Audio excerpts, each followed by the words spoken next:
Protest का एक message होता है, प्रतीकों का एक मतलब होता है। तो इससे उन्होंने समझाया कि महाराष्ट्र में पूरा एक तरह से ऐसे अत्याचारियों पर, सामंतों पर एक दहशत फैल गई कि बॉम्बे से दलित पैंथर वाले लोग लेकिन सर इसमें एक बात तो ये भी रही है कि जो इस तरह का प्रतिरोध तो दिखाई दिया नामांतर क्या ये दलित पैंथर के आंदोलन में, लेकिन इसके साथ और भी चीज़ें खड़ी होती गई जो जिसका प्रतिबिंब हमें साहित्य में दिखाई देता है। एग्जैक्टली कविताओं में दिखाई वही देता मैंने है। कहा कि ये आंदोलन ही कवियों और साहित्यकारों ने शुरू किए। लिखने पढ़ने वाले एक्टिविस्ट, नौकरी पेशा वाले एक्टिविस्ट, जेवी पवार तो नौकरी में थे जी, उन लोगों ने शुरू किया।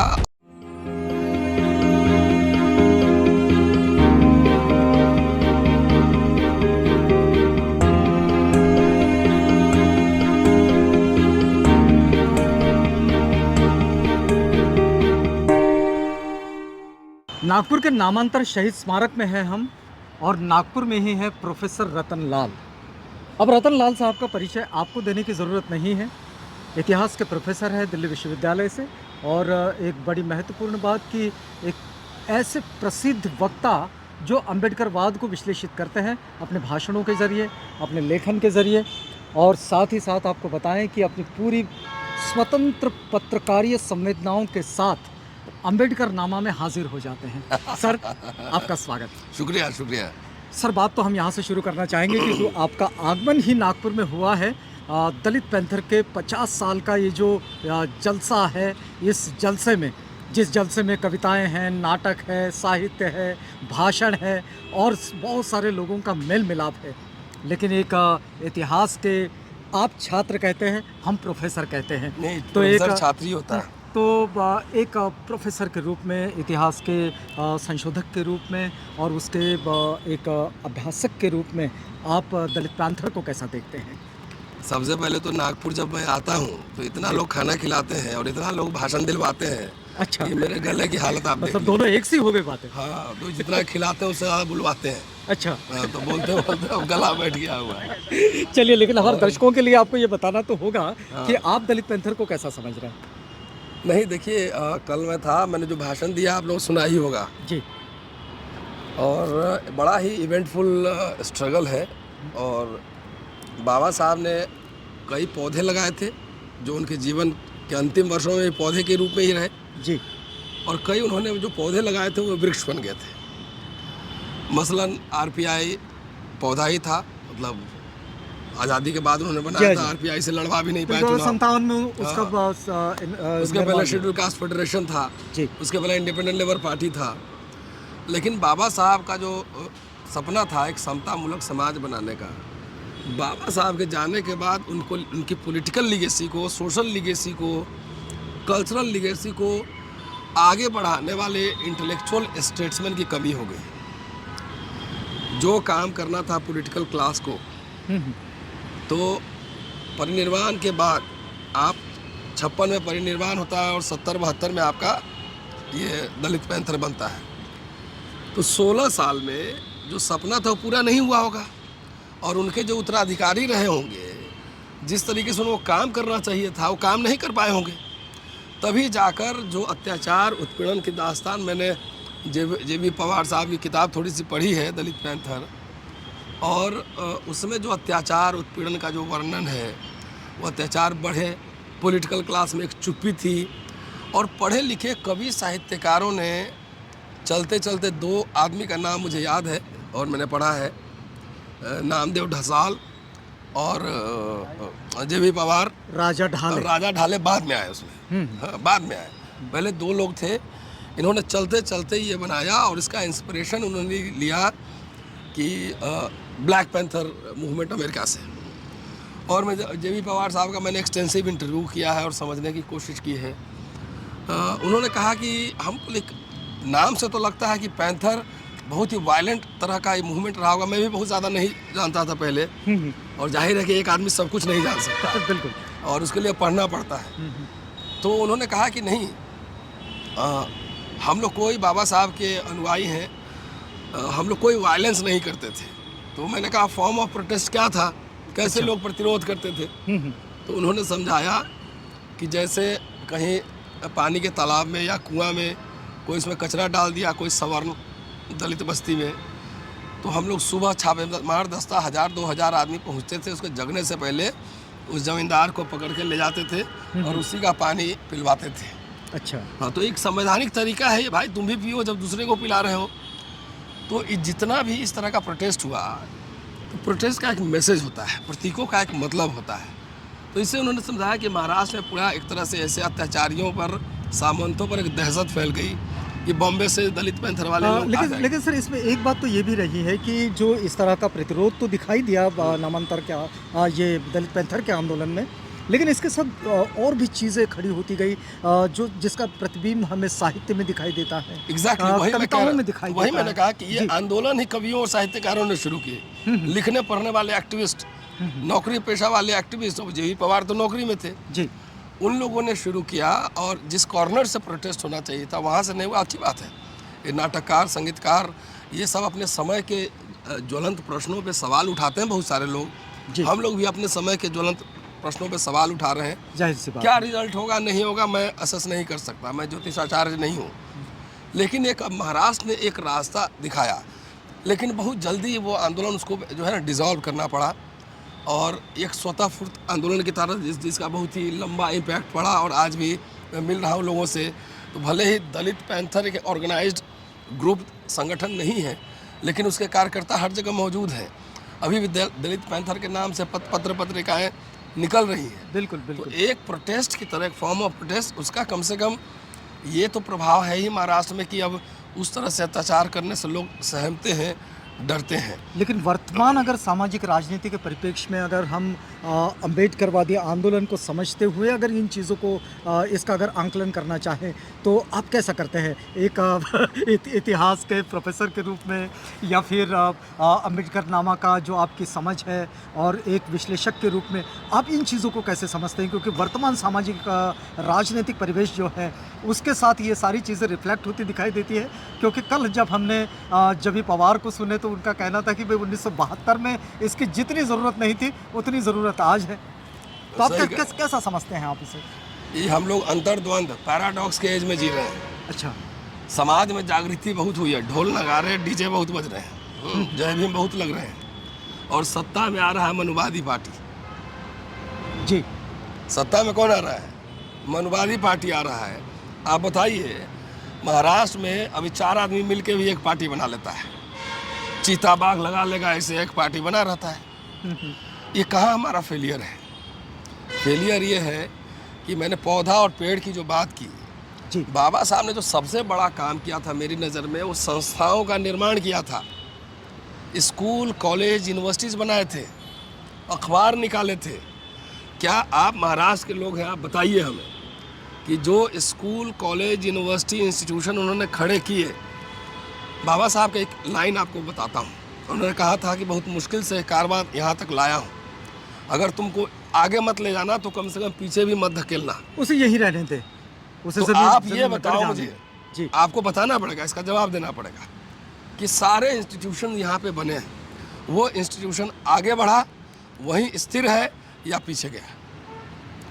मैं गया हूँ औरंगाबाद यूनिवर्सिटी में लेक्चर देने, वो विजन देख के लगता है कि ऑक्सफोर्ड तरह के विश्वविद्यालय बनाने के चक्कर में थे बाबा साहेब। हाँ, वो विश्वविद्यालय क्यों बना? आपको पता है कि गोलमेज सम्मेलन में जब गए थे तो अंग्रेजों से, राजों महाराजों से लड़ रहे थे, जमींदारों से फिर पैसा भी लिए उन्होंने। 1375 पाउंड या 40 पाउंड, ऐसे कुछ एग्जैक्ट याद नहीं है, कि मुझे डिप्रेस क्लास के लिए, अस्पृश्य वर्ग के लिए मुझे स्कूल खोलने हैं, लाइब्रेरी खोलने हैं। क्यों लोगों से चंदा मांगते थे? इमारत फंड उन्होंने इकट्ठा किया 2.25 लाख रुपए, 75,000 यहाँ के दलित भाई ने दिया, 1 लाख रुपए उनके दोस्त लोग दिए। इमारत बना रहे थे कि बैठने की हमारा जगह हो, हमारा स्कूल हो, हमारा कॉलेज हो। देखिए, व्यक्ति के साथ मूवमेंट कई बार ख़त्म भी होता है। संस्थाएं क्यों बनती हैं? कि फ्यूचर लीडर्स वहाँ से क्रिएट होंगे। क्या हमने दूसरा बाबा साहब या बाबा साहब से बड़ा कोई और स्टेट्समैन क्रिएट किया? क्या हम लोग अपने बच्चों को यूपीएससी और पीसीएस का अफसर और क्लर्क बनाने से आगे सोचते हैं? क्या हम चाहते हैं कि हमारा बच्चा ऑक्सफोर्ड, कैम्ब्रिज, कोलंबिया यूनिवर्सिटी में पढ़ के आए और बाबा साहब जिस तरीके से भाषण देते थे, लिखते थे, वो करे? मतलब ये चीजें इंस्टीट्यूशनल फॉर्म में आगे बढ़नी चाहिए। मैं तो एंशिएंट इंडिया का छात्र हूँ, प्राचीन भारत पर रिसर्च करता हूँ, मैं साहित्य, हिंदी साहित्य में काम करता हूँ। और मैं महाराष्ट्र में आके आपको अम्बेडकर में बोल रहा हूँ। जी, ये तो उल्टा होना चाहिए था। यहाँ के होना लोग होना चाहिए था भाई, जाने चाहिए। होना चाहिए था कि नहीं होना? यहाँ के लोग उत्तर भारत की ओर जाने चाहिए थे। यहाँ के लोग बाबा साहब सब देखिए, बाबा साहब सब पूरे देश को दिए, लेकिन सबसे ज़्यादा महाराष्ट्र के लोगों के लिए बहुत ज़्यादा कुछ बनाए, तो उसको बढ़ाना चाहिए था ना, उनके दर्शन को बढ़ाना चाहिए था ना। कहाँ चूक हो गई आपको लगता है? कहाँ चूक? देखिए, व्यक्तिगत मुक्ति बहुत आसान है। मैं चाहूँ कि अभी MP बन जाऊँ, मैं बन सकता हूँ। मैं चाहूँ कि अभी वाइस चांसलर बन जाऊँ, बन सकता हूँ, लेकिन बन के करेंगे क्या जब हम आइडियाज़ पे काम ही नहीं कर पाएंगे? तो आप महाराष्ट्र का हिस्ट्री बताइए कि लोग आमदार बनने के लिए, खासदार बनने के लिए, मंत्री बनने के लिए, कुछ पाने के लिए सारा वैचारिक समझौता करता है कि नहीं? जो दलित पैंथर कभी हुआ था, आजकल ऑरेंज कैट बना हुआ है। बहुत लोग बना है कि नहीं बना? ऑरेंज कैट समझ गए जी। संतरा गैंग, आहत भावना गैंग का हेडक्वार्टर इधर ही है, हैं? तो वो चले गए उधर। क्यों चले गए भाई? आप तो जानते हैं मेरे ऊपर इतने मुकदमे होते रहते हैं, पता है ना आपको? हम कहीं भागे हैं? अरे एक शिक्षक हूँ, तनख्वाह मिलती है, काफ़ी है। अम्बेडकर नामा महाराष्ट्र में खुलना चाहिए था कि दिल्ली और बिहार का आदमी खोलना चाहिए था? ये बताइए मुझे। वैसे खोलना तो सभी ने चाहिए था, लेकिन आपने खोला, ये बड़ी अच्छी बात है। नहीं, वो तो अच्छी बात है ही। मैं कह रहा हूँ आपको यहाँ इंस्टीट्यूशन बने ना, उसमें अच्छे अच्छे बच्चों को पढ़ाना चाहिए था, उसको हिस्टोरियन बनाना चाहिए। देखिए, खाली MLA MP के चक्कर में रहिएगा तो आपकी आज़ादी चली जाएगी। आप क्या मानते हैं कि इन सारी चीज़ों को ठीक करवाने के लिए, जैसा कि कल भी आप कह रहे थे कि भाई लीडरशिप बिल्डिंग का ट्रेनिंग होना चाहिए भाई, बाबा साहब ने जो बनाया था ये रिपब्लिकन पार्टी, तो उन्होंने आमदार खासदार बनने के लिए एक ट्रेनिंग कॉलेज भी खोला था, आपको नहीं पता है? और उसमें एक रजिस्ट्रार भी रखा था। उसमें मैंने वीडियो ही बनाया हुआ है कि जो भी MLA MP बनना चाहते हैं वो आए और यहाँ पे पहले वक्ता बनने का सीखे, कैसे भाषण देते हैं ये सीखे, उसको हिस्ट्री का ज्ञान होना चाहिए, उसको पॉलिटिकल साइंस का ज्ञान होना चाहिए, उसको फिलॉसफी का ज्ञान होना चाहिए, उसको इकोनॉमिक्स का ज्ञान होना चाहिए, और तब वो जाएगा विधानसभाओं में या संसद में तो वो एक अपनी बात रखेगा बहुत ही दमदार तरीके से। आज आपका इतना 131 MP है और हज़ारों विधायक होंगे, कितने लोग बोलते हैं आप ही इसका जवाब दे दीजिए। बाबा साहब ने आपको बना के दिया, धम्म दिया और RPI दिया। धम्म तो चल रहा है बढ़िया, लेकिन RPI आपने खंड खंड में टुकड़ों टुकड़ों में बांट दी, सबको कुछ चाहिए। तो इतने बड़े आदमी की विरासत जो है इतने छोटे छोटे टुकड़ों में अगर आप उसको बेचेंगे तो जाहिर है कि आरक्षण तो ख़त्म हो गया। कोई आमदार खासदार बोलता है इस पर? बताइए, वो कौन लोग बोल रहा है? वो दिल्ली में 5-10 एक्टिविस्ट लोग हैं, वो हंगामा करता है, हाँ? कुछ यहाँ पे है, कुछ वहाँ पे है, बिखरे हुए लोग सोशल एक्टिविस्ट कर रहे हैं, आप कर रहे हैं, पत्रकार कर रहे हैं, ये लोग कर रहे हैं ना। पॉलिटिकल क्लास क्यों नहीं बोलता? इसलिए कि हमने बच्चों को लीडर बनाया ही नहीं। अपने बच्चों को बोलते हैं भाई PCS कर लो, बाबू बन जाओ, क्लर्क बन जाओ, अफसर बन जाओ, और 60 साल जब रिटायर हो जाना तो आना मिशन चलाने। तो हमारे जो सांस्कृतिक और राजनीतिक शत्रु हैं उनके नौजवान लोग मिशन चला रहे हैं, और हमारे लोग जो है वो रिटायर्ड लोग चला रहे हैं। उनका बहुत सम्मान है, लेकिन लीडरशिप और मूवमेंट चलाने के लिए इतिहास और पूरा ज्ञान का जब तक नहीं रहेगा मामला, तब तक वो बनता नहीं है। बात मास लीडर्स बनाने पड़ते हैं। तो हमारे रिटायर्ड लोग तो ये सब बनाने का उपचार आप क्या देखते हैं? अब मेरे पास तो अभी कोई रेडीमेड तरीका नहीं है। आप सब लोग क्या हो सकता है आपको लगता है? आप जाते हैं जब सरकार से मांगते हैं स्मारक बनाने के लिए पैसा दीजिए, रेनोवेशन के लिए पैसा दीजिए, मूर्ति लगाने के लिए पैसा दीजिए, ये तो बहुत कम छोटी सी बात है। वो तो चाहता ही है कि स्मारक बना लो, गले में माला, विचारों में ताला, पढ़ो नहीं, यही ना कह रहा है। आप एक काम करो, आपके चैनल के माध्यम से सभी सुनने वालों, महाराष्ट्र और देश विदेश के सब लोगों को कह रहा हूँ कि सरकारों को बोलो कि भाई ऐसा है, अब तो बाबा साहब गाँव पहुँच गए हैं, मूर्तियाँ वैसे दिल और दिमाग में तो है ही, फोटो सड़क जगह पहुँच गया है, मूर्ति गाँव पहुँच गया है। अब एक काम कर लो, फूले, गायकवाड़ और अंबेडकर इंटरनेशनल यूनिवर्सिटी दलितों के लिए खुलवाओ, और उसमें नर्सरी से लेके PhD तक इंटरनेशनल ऑक्सफोर्ड टाइप का पढ़वाओ। ये कह के देखिए ज़रा, इतना बड़ा समाज है, बहुजन समाज कहते हैं, हम लोग सब मिलके एक बड़ा यूनिवर्सिटी नहीं खोल सकते? आप जानते हैं ना, अम्बेडकर नामा एक छोटा सा चैनल है, अभी तो 2 साल हुआ है, उससे थोड़ा थोड़ा इकट्ठा करके 2 बच्चा विदेश भेज दिया। देखा है कि नहीं देखा है? देखा है। तो अब हमें तो लगता है फ्यूचर जनरेशन लीडर्स तैयार करने होंगे। अब यहाँ तक तो आपने जो लिगेसी ली, उस समाज को क्या मिला नहीं मिला हमने देख लिया। बाबा साहब अकेले लड़के जो दिए पूरे समाज को, इतना बड़ा जमात मिलके सब धीरे धीरे खो दिया। तो इस समय अगर अम्बेडकरवादी आंदोलन को अगर बहुत बेहतर तरीके से आगे बढ़ाना है तो ये एक बड़ी आप ज़रूरत महसूस करते हैं? एकदम ज़रूरत है, और आंदोलन चलाने के लिए सबसे पहला काम है कि ईमानदार और डेडिकेटेड लोग चाहिए, नंबर 1। दूसरा, उस व्यक्ति को बहुत ज़्यादा महत्वाकांक्षी होना चाहिए, महत्वाकांक्षी को उसको ड्रीमर्स होना चाहिए। वैसे लोगों की एक पूरी टीम तैयार करनी होगी, और अंबेडकर, साहू जी महाराज, लोहिया, तमाम ऐसे विचारक हैं, सबसे पहले उनको पढ़ना पड़ेगा। बाबा साहब ने, और इसके लिए इंस्टीट्यूशन की ज़रूरत है। अंग्रेजी वाले जितने पेज हैं, बाबा साहब करीब 15,000 पेज छाप चुके हैं। उसके बाद एक ना हिस्टोरियन है, ना पॉलिटिकल साइंटिस्ट है, ना फिलोसोफर है, ना इकोनॉमिस्ट है, खाली बाबा साहब की जय, ना विश्व बोधि, ये सब करते रहिए। बताइए कहाँ है भाई? जो भी आंदोलन आया, साहित्यकारों ने, मराठी साहित्यकारों ने, हिंदी साहित्यकारों ने, कवियों ने शुरू किया। कहाँ इकोनॉमिस्ट कितने हैं बताइए? सीए कितने हैं? लॉयर कितने हैं सुप्रीम कोर्ट में? बताइए कोई लॉयर है बाबा साहब के स्टेचर का जो जा रहा हो कोर्ट में एकदम धड़ाधड़ अंग्रेजी बोलते हुए? क्योंकि हम लोगों ने उस पर ध्यान ही नहीं दिया, खाली सरकारी नौकरी के पीछे भागते रहे, और जो भागते रहे वो सब खत्म हो गया।